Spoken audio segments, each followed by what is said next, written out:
Record গড়া 7 উইকেটে spell নিয়ে যা বললেন তাসকিন। বিপিএল ইতিহাসে প্রথমবারের মতো এক ইনিংসে 7 উইকেট নেওয়ার রেকর্ডের সাক্ষী হলেন দেশের ক্রিকেট ভক্তরা।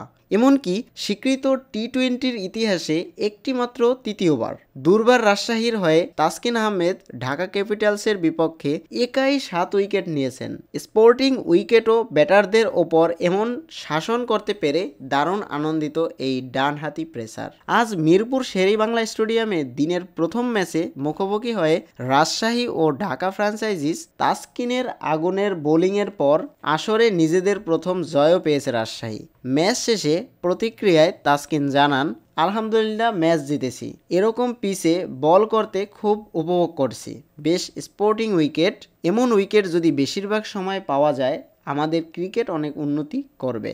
বেটার বোলার দুই দিকের জন্যই এমন পিচ ভালো। টি-20তেই যেহেতু এমন বোলিং ফিঙ্গার বিরল, নিঃসন্দেহে বাংলাদেশিদের মধ্যেও তাসকিন সেরা স্পেল উপহার দিয়েছেন, যা পরিকল্পনা বাস্তবায়নের মধ্যেই সম্ভব হয়েছে বলে জানান এই টাইগার পেসার। আমি গর্বিত, আমি প্রতিটি বল উপভোগ করেছি।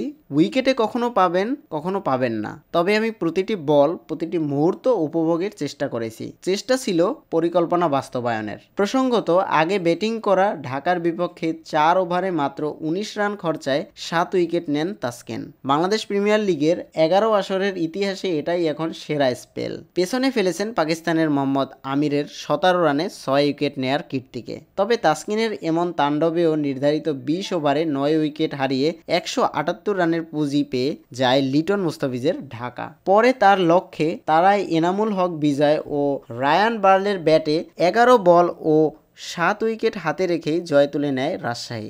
দুজনেই পেয়েছেন 50-র দেখা। বার্ল 33 বলে 55 রান করে পরাজিত ছিলেন, আর 46 বলে অপরাজিত 73 রান এসেছে বিজয়ের ব্যাট থেকে। এটি চলতি আসরের রাজশাহীর প্রথম জয়।